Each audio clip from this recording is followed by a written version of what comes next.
here's we goesies.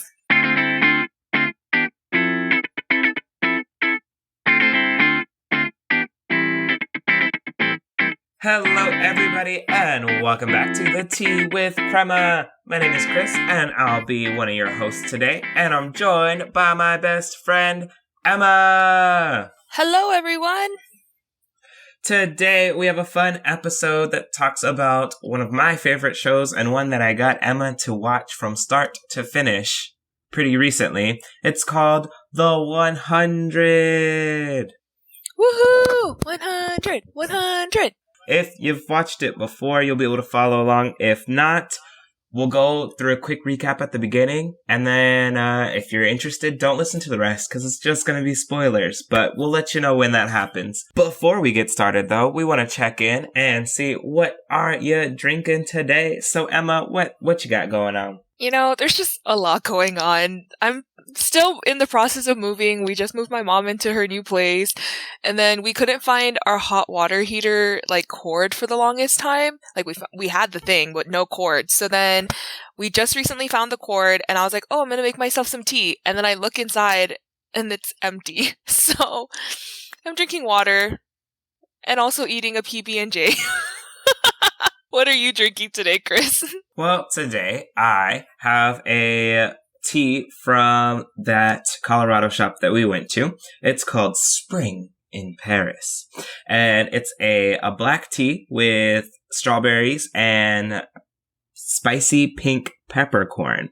And so it's supposed to be from, the peppercorn is supposed to be from France. And again, this is from Kucha Tea in Boulder, Colorado. And overall, I would say it smells great. I was super excited for the tea. And then I drank it. I was like, oh, okay. It has the little fruit flavor, hints that you can kind of taste it. But otherwise, a pretty solid black tea. You know who I think would like it? Your sister. I think she'd love this tea. So if she's listening, Spring in Paris from Kucha Tea, Suko. I'm just saying, that should be your next tea. It was très fancy. But also, when Chris had come to visit over the summer, we had gone to a tea house for our friend Nick's birthday. So that was pretty fun because we also got to have tea, we got to have sandwiches, we got to have little, pastries. 10 out of 10 would recommend to a friend. Mm-hmm. It was wonderful. So, with that, we'll go ahead and get started. So, Emma, do you want to give the recap about what is the 100? Do you want me to do it? How you want to? I feel like it just gotta be short and concise. There are 100 kids. They get sent to Earth to die. Just kidding. That's not it. Okay, but that is kind of what was supposed to happen. And then, so it's post-apocalyptic. The world is over. There was a nuclear war. That's what it was. Mm-hmm. And so these people had been living in space, and it's been, I don't even remember how many. It was a bunch of years. 3 generations. It had been 3 generations since then. So basically, the world had ended in a nuclear apocalypse. Each country had sent out to space a set amount of people. And so all of these people were either engineers, doctors, people that were farmers, people that were going to help keep the world alive for at least 250 years. I think they had to be alive for 250 years because then the Earth was supposed to regrow and be livable again because the radiation on Earth was crazy high, was not livable for anyone. So what ended up happening was that 200 years later, which is 50 years earlier than what they needed it to be, the space station, which holds now the rest of civilization, is now running low on oxygen. Their solution is to send these 100 people to the Earth. Now, plot twist, it's 100 teenagers. And on this ship, the government had ruled that any crime was punishable by death. Stealing medicine, stealing food, hitting your wife. I don't know, just kidding. I don't think that, maybe that happened. I don't know, it's 100. Anyway, if you committed a crime, you were floated. And being floated, basically, you were put in the chamber and literally they pressed a button and you was floated. And so one of the first things Chris mentioned to me that was really funny was because instead of people saying go F yourself, they'd say go float yourself. And so I thought that was pretty funny. Anyway, these 100 teenagers are all juvenile delinquents. And so if you're under the age of 18, instead of getting floated, what happens is you end up going to juvie. I don't know what happens to you when you age out. I think you die. I don't actually know. Because at that point, I don't know why they kept you there, but... Literally, like, that's just rude. Like, we're not going to kill you because you're only 10, but once you turn 18, it's over. And so they send these 100 kids down to Earth. They have to figure out if the world is livable, because then they can start sending back the people on the space station back to Earth. Because again, remember, like, oxygen is running low. And so that is basically where our story takes off. And we begin it by seeing that first 100 being sent to Earth. Pretty quickly, you see that it's like Lord of the Fly style, because you have 100 kids who have up until this point been super structured and been locked up. All of a sudden, now they out. There was like that Akon song, you know, locked up, no. Go let me out. They was out. They was out. They was out in the streets wilding. So that is where the season starts. Mm-hmm. So, if you have not watched the show and this sounds like something that you're interested in and don't want any spoilers, I would just skip to the end of this episode starting now. If you're still interested in watching the show and don't mind also having some spoilers, go ahead and keep listening. It's fine with me either way. It's fine. I just really enjoyed the show, so I just really want to talk about it. I did too. So, speaking of being able to watch the episodes, I know, like, we watched it in two pretty different capacities. So, you watched it pretty recently, if I'm not mistaken. Yeah, like, I just finished it a month ago, and it was, actually, no, I was watching it while we were still in school, which was also probably not a good idea, because I'd be staying up till, like, midnight, and not, like, I have to go to bed at 10, or else I'm not happy the next day, and I was staying up till, like, midnight, 1 a.m., watching this, and the episodes are all 45 minutes long, so it's not, like, these short episodes that I was getting through. No, it was, like, I was powering through them. That's how I watched it, in a binge style. But how did you start watching it? Or, like, when did you start watching it? So I want to say I caught it pretty close to the first season. So I definitely don't think it was, like, the first season that I started watching it, because it came out in 2014. Oh, we were still in high school. No. 2000. Oh, just kidding. We were not in high school. We were graduated from high school. We were in college by that. I was a sophomore in college, so you were just starting college, I think, right? We were in the college, yeah. So it was probably just like on Netflix, and I just started watching it. I don't remember I don't think anyone had recommended it. I think it was just something that I saw. I enjoy post-apocalyptic shows. Something about just, you have to survive in the circumstances. It just gets me. I love it. So I just started watching it, and like when I was watching it again, all of the seasons hadn't been released. Like the last season just came out maybe a year or so ago. And so I've had to catch the seasons as they've released, and it's a little different. And so I think some of the things that you were mentioning is that the plot of the show changes really dramatically through the seasons, but I didn't catch that because I watched it so spread out. But then when you're telling me, I'm like, wait, this is how this happens? All of a sudden we're going and like, this is the plot direction, and then I don't know, we took some crazy left turns, quite a few left turns. It was a journey, an experience, to say the least. Like, that's what had happened. So that's how I kind of started watching the show. So with that, with almost 7 seasons? Oh no, it's been a while. The 100 had 7 seasons. They knew that 7 was going to be the end, and so it did feel like they were kind of like wrapping it up really quickly. You're like, that came out of left field. Like, that didn't even, where did the season even come from?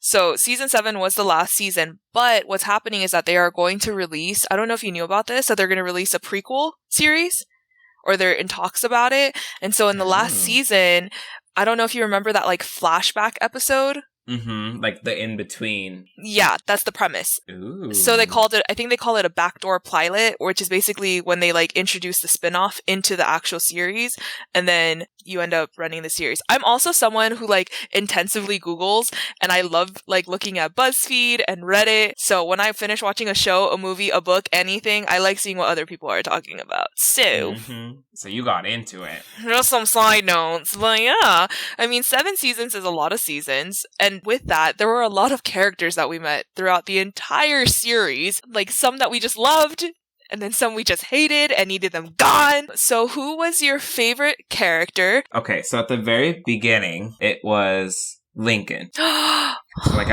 I don't know, something about his story, like it just changed. Again, like the evolution of characters right there, you know? So it was Lincoln, but it was also, so like at the same time, I just had a feeling. So I also had Bellamy as one of my favorite characters at the time as well. Ugh. I really enjoyed some of the dilemmas he had to go through. It was real interesting. I would say, yeah, those were probably like my two like longest lasting, mostly because a lot of other characters just like died all the time. You couldn't get too close.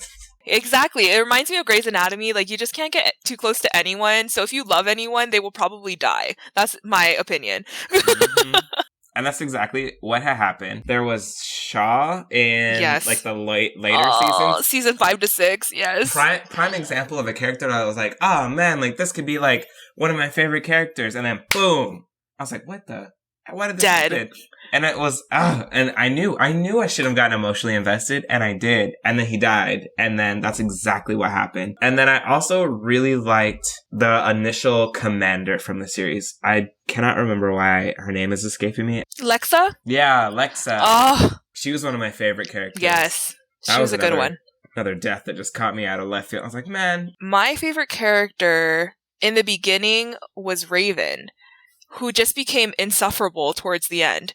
I was really sad with her character development, and Isaac was like kind of watching it with me, and he was like, oh my god, like in the beginning Bellamy was trying to kill people, and now he's like, we are one people.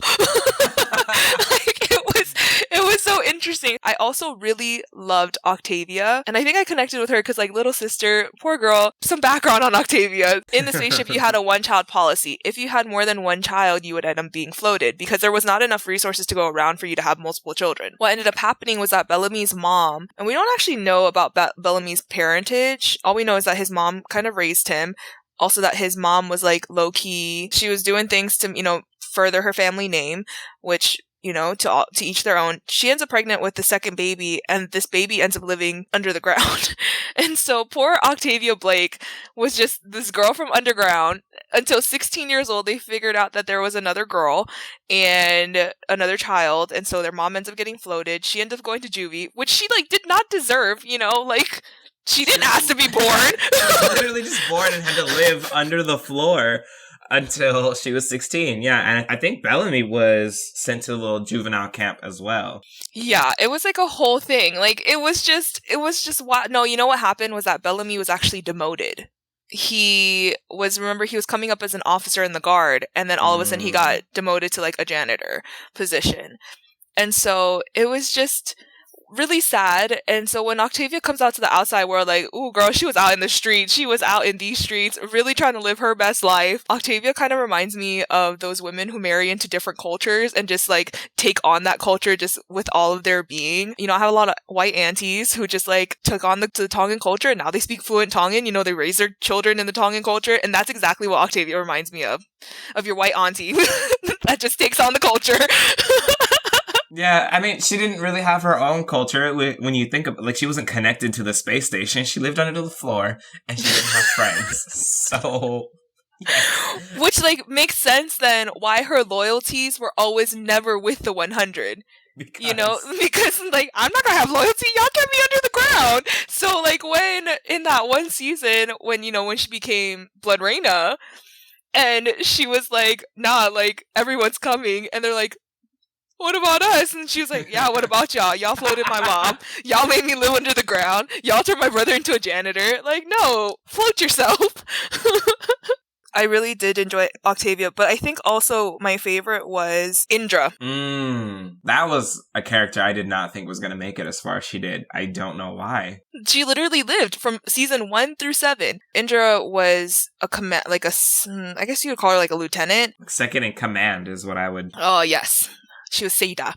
Seeing her development as well was super interesting because in the beginning she was so anti the 100. Like, she was trying to come in there, she was gonna kill everybody, like, did not care, was not trying to have her people be slaughtered. And so she was like a true leader, I think. And I think that's what helped each of the leaders in their own right become their own leaders, because she also became this kind of figure of authority that while they didn't like her, they could respect her. Also, you mentioned that, like, essentially, like, you're split into a group pretty thoroughly the whole time. Like, there's always groups of people, and they change. But I will say, like, intro season, you're either a grounder or you are a sky crew. And then I think by the end, you were either from Earth or... No, you were either from Earth, born in the space station, or not from Earth.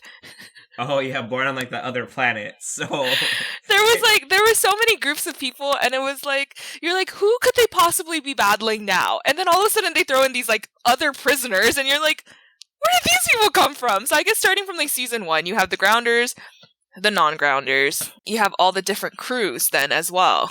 So the grounders, like, you gotta split it up, because then you have, like, the people that live in the mountain, and then you have that weird, like, in-between crew where, like, the mountain people were taking the grounders and, like, what was doing their weird names? experiments on them, and then they were scary. They weren't around for very long, but that was not a fun experience. And then you had the City of Light people eventually, and then all of the crews came together, and they were one crew because they lived in the bunker together, and then it was one crew versus the space prisoners. So then the space prisoners had to come together with one crew, and they went off into space. And I think this is like the biggest plot, like where the plot just took the biggest left field, because we were all on Earth battling for Earth's resources, and all of a sudden everyone was like, let's go to space. So they went back out into space. They found a planet, and so then you were either from Earth or you were from this weird planet.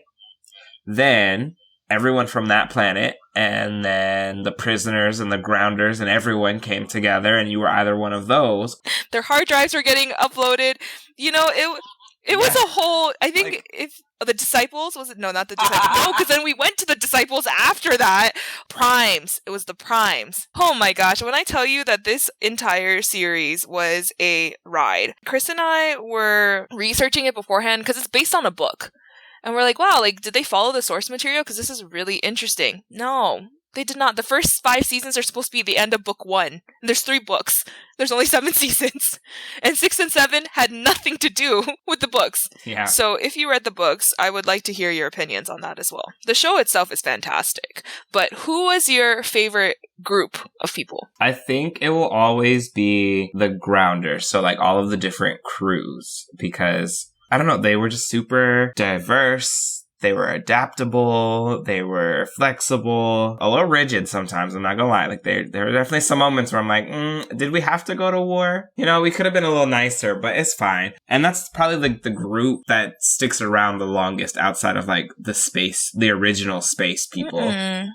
They were giving me Christopher Columbus, Conquistador. They were giving me, we found this, but this has already been found.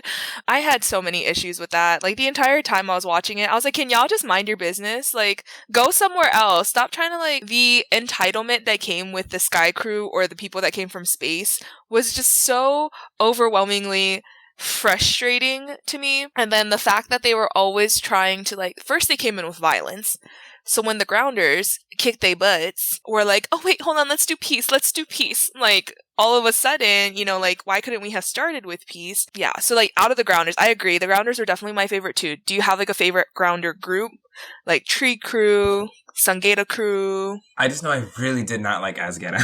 Oh! I just couldn't. I could not. It was a lot of issues in the later seasons were definitely because, like, Asgeda specifically just could not keep it together, go along to get along. Like, they were just like, but no, we want to be the ones that are in charge. And it's just like, do you always have to be in charge? Like, I just don't care. You know, I'm gonna point something out. This might be a little bit controversial, but if we look at the crew's demographics, okay, Tree Crew was mostly people of color. Sangeda Crew, also people of color. Asgeda were ice people. I'm gonna let you take that how you're gonna take that.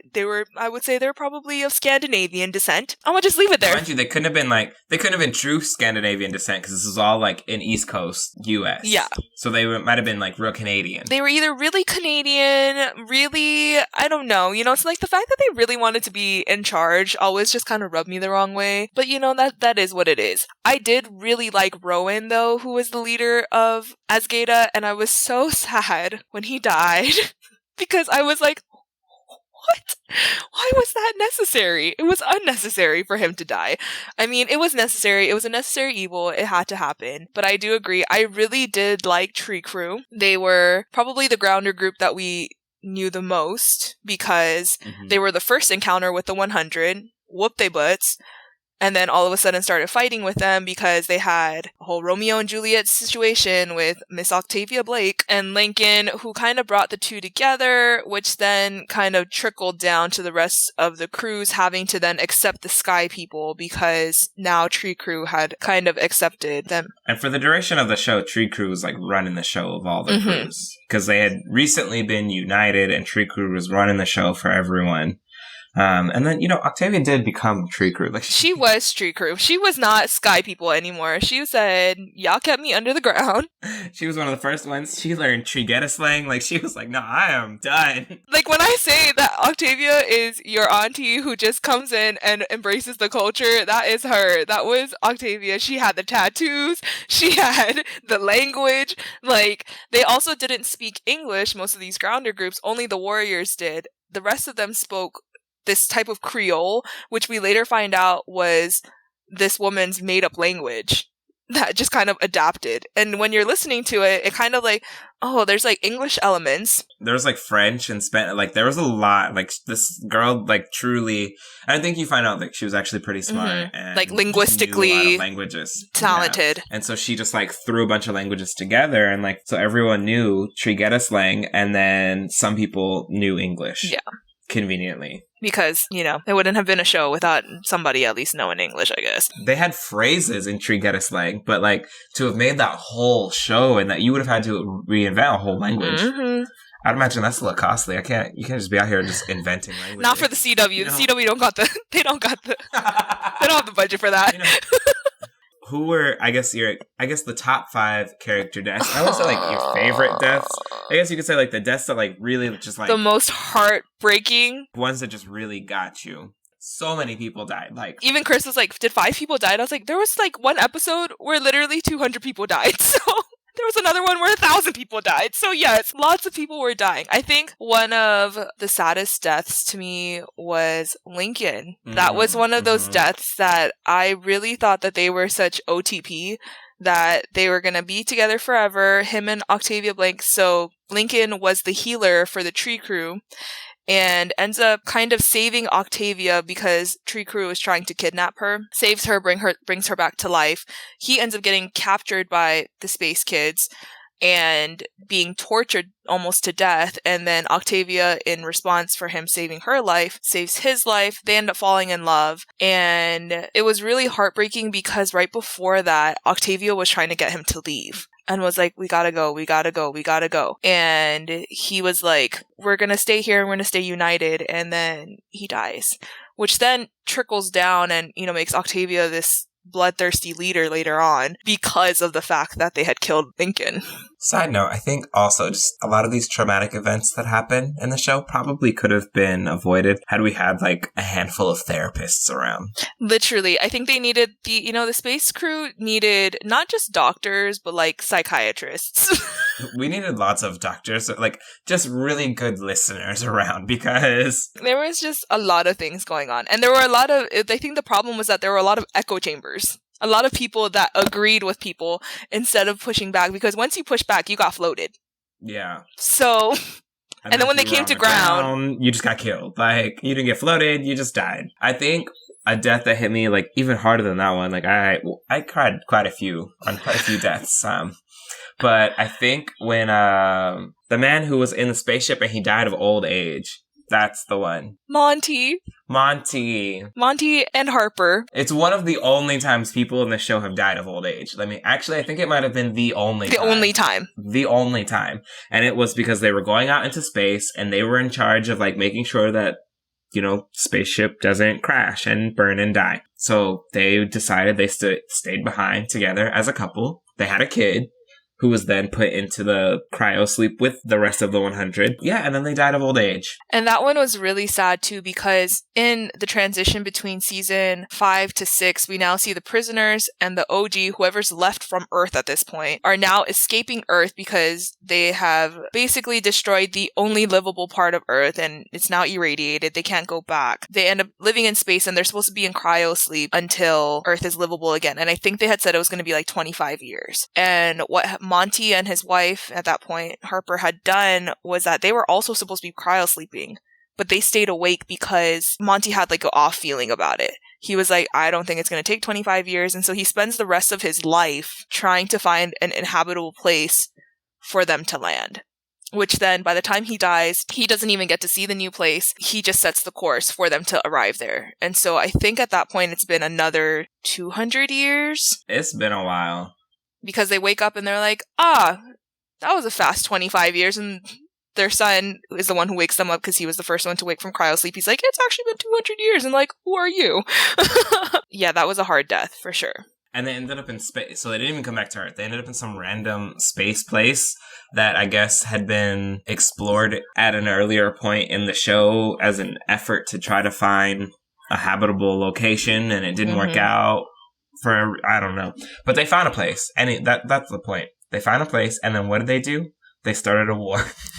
What did they do? You know, you would think that they would have learned by now. Let's go and be friends with the people on the ground. Let's stop trying to start fires everywhere we go. And then I think a lot of it also has to do with the protagonist just really needs some deep, therapy. Clark Griffin just needs therapy. Had she had therapy, she wouldn't have gone in being so distrusting of all these people. Were those people killing innocent people to, have their hard drives uploaded? Yes.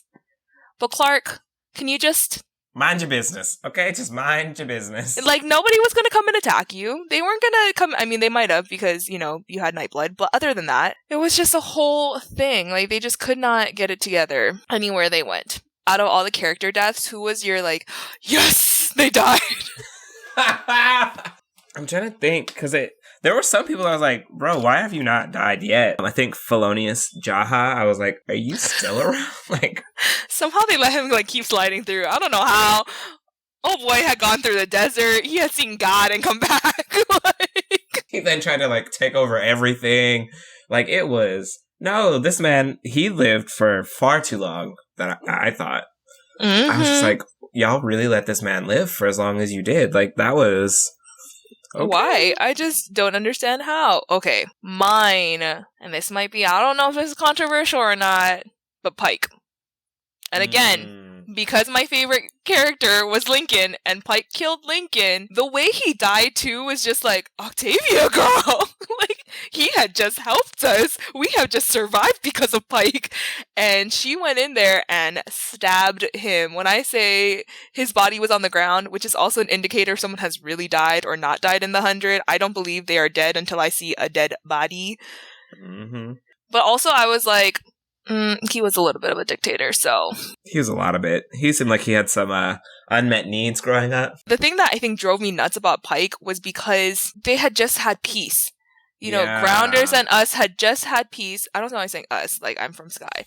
Grounders and the Sky people had just had peace, had like made this coalition, and all of a sudden we find out that, more people from the space station had landed in different places. He just happened to be where Asgata was, which we already said was crazy. So like he already had like PTSD from that. Came back to the Sky people and was like, all grounders are bad. We were like, what? Like we already garnered peace. Like you need to go and take a therapy session because things I don't need is you ruining this. And what did he do? He ruined it. They just, when I tell you, there were so many times where it was like, and we're going to have peace. And we just, oh my God, we never did. It was wild. There was a lot of unpacking of trauma for them to do that they needed to have done. Just one therapist, just one. Just one. That one therapist would have been deeply overwhelmed, though, for sure. Would you say, let's do the highs and the lows of the show? Some of your, like, favorite overall, like, why'd you like the show? And then some, like, this definitely could have been better kind of moments. Overall, and I know a lot of people have a lot of opinions about how the series went as a whole, and like we just talked about, there were so many jumps to different places. I thought it was interesting. I thought it kept it fresh. A lot of people don't like that because they're like, why are we here now? So I think that the writing and the character developments of all of the characters was really interesting. I think that the writers did a really good job with that. Most of them were like being elevated to a different place. They were, coming and realizing and, having all these very human reactions to things. Definitely one of the lows was stop killing all the black and brown people on the show. Like, it was like almost too much for them to have more than one black or brown character. And Raven was kind of their resident brown character who was very white passing. So it was also like, oh, we kind of met our quota. And so literally anytime they would bring in like a black character, I was telling Chris, I was like, he's gonna die. Like, there's no way. Like, I don't know why they keep doing this. Oh, also they had an Asian character, so that was Monty. So, it's kind of like, again, there was no representation. And then he died. Like, there was no representation because I find it hard to, I don't find it hard to believe, honestly, that is who they saved, for the Sky People. So I had my feelings about that. What about you? The highs for me, I think, like you said, the decisions people made were infuriating at times, but also very reasonable. Because they're infuriating because, like, we saw all perspectives and we're like, man, had you just waited, like, 10 more seconds, like, this is not how this would have had to go down. But we also knew that, oh, man, that messenger is about to run in right now. Like, don't do it. And, like, I get that part. Literally, except for, like, going into space and showing up at a random planet, the whole rest of the show felt pretty reasonable. Like, yes, there was a lot of killing, but all the main characters were, like, teenagers. And for whatever reason, even, like, the Grounders kept putting teenagers, like, in charge of them. And I'm just like, why do we keep choosing people who don't have fully developed brains as the people in charge? Like, That's true. I didn't even think of that. Yeah, even the commanders were all, like, teenagers. I guess, like, when you have a lower life expectancy, like, that's just what you have to do. Like, I don't know. But it seems like a lot of issues were also just because people who did not have their fully developed brains were telling everyone else what to do. Maybe that was part of it. I think there was also, like, that subtle representation of, like, they had that one, just the one gay couple.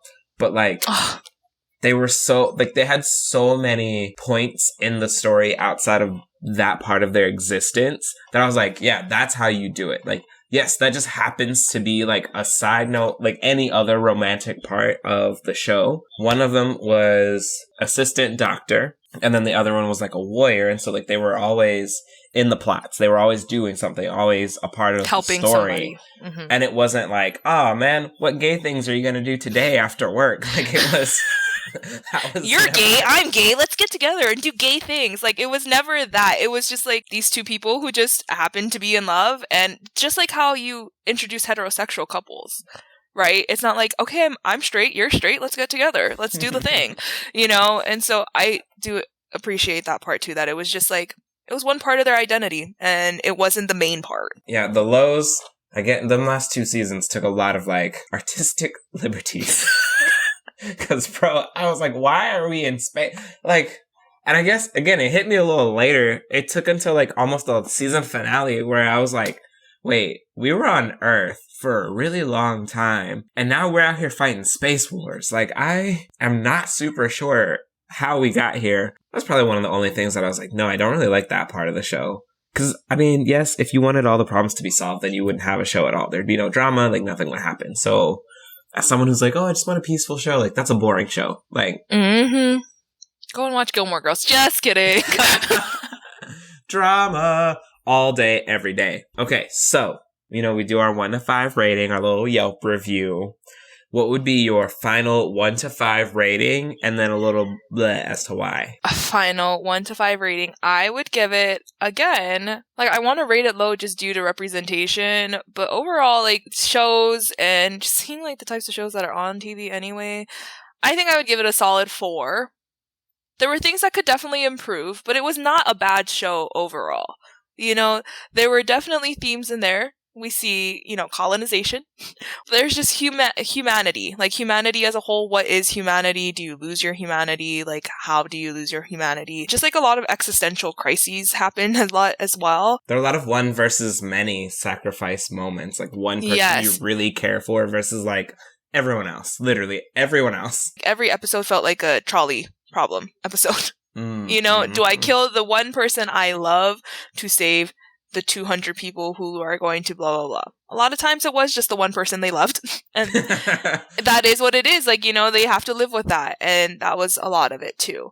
Shout out Monty. He killed his mom. He chose the many. You know what? If Isaac were here, Isaac would pick his mom. He hated his mom. Like, from get, was like, nah, she needs to go. And so when she died, Isaac was like, yes. And I was like, this is, like, so bad. Like, but again, that group that came in with Pike was so traumatized that I completely understand why they were reacting the way they were. So I would give it a solid 4 out of 5. What would you give it?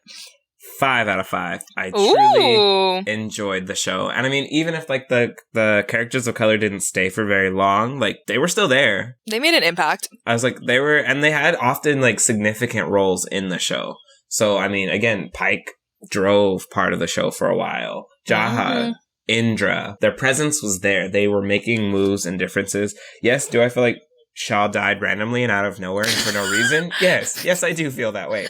But overall, I feel like there was good representation. I enjoyed the plot and the pacing. Because, y'all, this man was like, okay, so this man comes in, he's falling in love with Raven, who I also said in the beginning was one of my favorite characters, because Raven had become insufferable by this point. Not insufferable, she was just very, like, woe is me, holier than thou. And so when she gets together with Shaw, we're like, yes, somebody's gonna calm her down. Was finally calming her down, and then he runs into this thing and ends up getting electrocuted. But I think the audacity of them to try to make him off as a hero, that's the part that made me so mad. I was like, he was not a hero, he was just the fastest runner. Like, that's rude. And also, didn't they find out later that, like, Clark could have just walked through it or something? Literally, because they found out, because she's, like, looking and she's like, oh, it's radiation, I can walk through. And we're like, why didn't we send her in the first place? Like, so, Shaw dying was pissing me off, too. Like, that was, like, the worst. After that, they lose half a star. But a lot of people online have very, very strong opinions about the series finale. Just overall as the series. And so this, I'm going to say why. And I want to know your rating on that. So the reason why at the end of season 7, we see people go into transcendence, which is basically that the people from the 100 get to go to this higher plane, but now they've become one with this other people. So the reason why people hate it so much or had very strong opinions was because the entire premise of the show up until that point was them keeping their humanity. And then all of a sudden they become one with these like AI people that we can't even like comprehend how powerful or what their beings are. Mm-hmm. And so people were like, the whole point of it was them surviving everything, and then at the end we end up with the original 10, who choose to live out their lives the way they wanted to live it out. Well, that's because Clark wasn't allowed to go to Transcendence. She was taking the humanity test for the rest of humanity, and old girl came in and killed somebody. And they were like, is this your representative? And everyone was like, no, she's not our representative.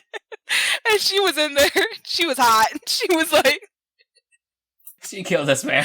Like, and he was confused because he was like, you're not going to kill me at the final test, are you? Like, oh, she sure did. She definitely took him out. It was over. That was also a good death to me. I thought his death was very much like, it needed to happen, but I was like, girl, you couldn't have waited until he took the test. I'm like, nah, she took him out right then. Oh, man. Oh, man. I don't know. It was a weird ending, for sure. Mm-hmm.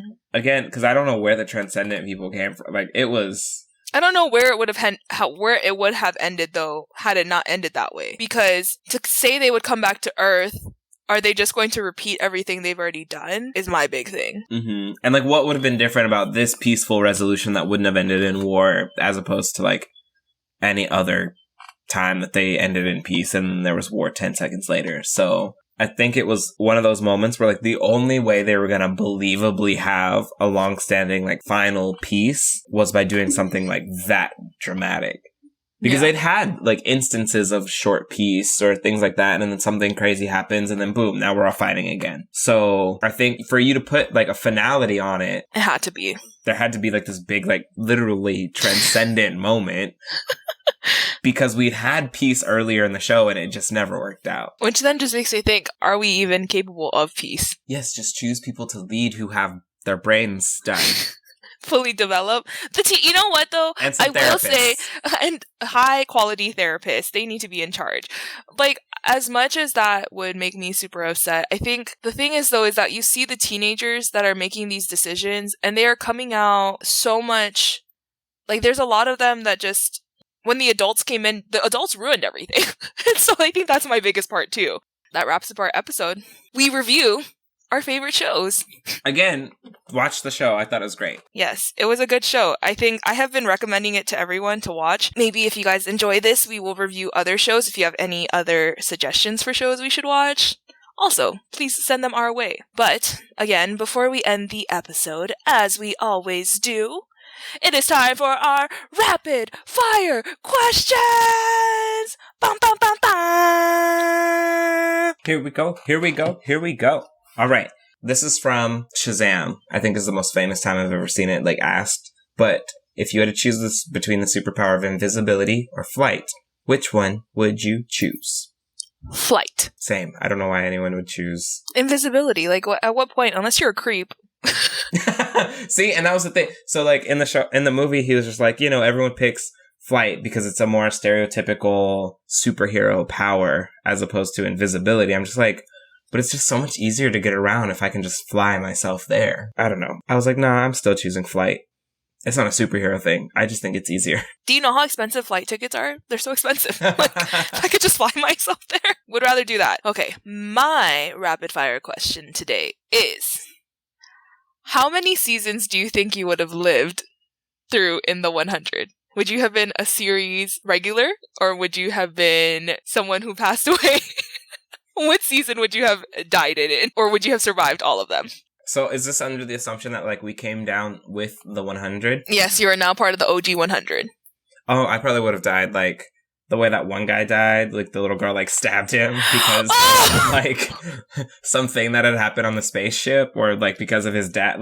Nah, that would have been me. Pretty early on, everyone thought I was going to be a main character. Dies pretty early. Don't remember the name. Oh, that's sad. Because you were oh, he's going to be a main character. Dead in the second episode.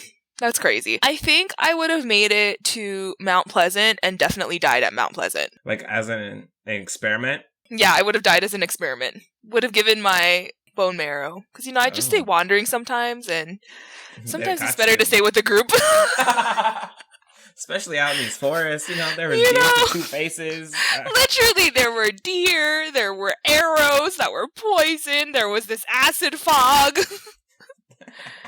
Actually, you know what? The acid fog might have taken me out. I think that would have been it. That's when I would have died.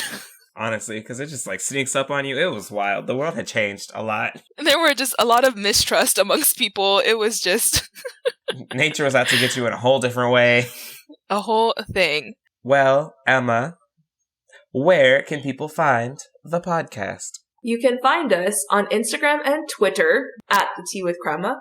If you'd like to support our work or possibly just buy us a cup of tea, you can also support us at Venmo at The Tea with Crema. You can also find us on all podcast platforms such as Apple, Spotify, Stitcher, and anywhere that you stream your podcasts. We'll see you next time. Bye!